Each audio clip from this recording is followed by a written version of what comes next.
Hi everyone! So this time naman, in our sword speak tutorial, I'll teach you known suffixes. O suffixes lang naman ang karamihan sa mga sword speak words ay suffixes kasi ina-add mo lang siya sa dulo ng salita, okay?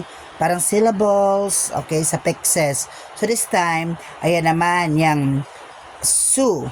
Ano yung sa su? Bonga su. O diba? Hindi lang tangkotsu.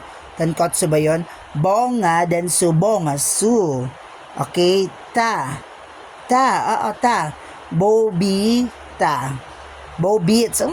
Gina ang ulo. Bobita. Okay? Bobita bonga su.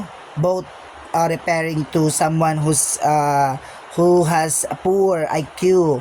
Bonga su. Bobita. Lay. Yung lay, maganda siya, positive siya. Yung Kyotakals, ma-learn lalay. Learn lalay, meaning to say, maalam. Ma-learn lalay. Pwede din namang, akes ay tong lala. La. Or tong lalay na akes, gutom na. Okay? Meron para. Siyempre yung ra, famous naman niya kasi ginagamit yan ni Vice Ganda. Gandara. 'Di ba? Yung ra gandara. Kaya pag minsan di maganda pakinggan yung ra kasi pag nadoble, rara. Ay, rara roke. Rara, alam mo na yung rara, medyo foul yun, baka mahuli ng pulis pang Kalawakan ng mga saido, okay? So, thank you, like and share.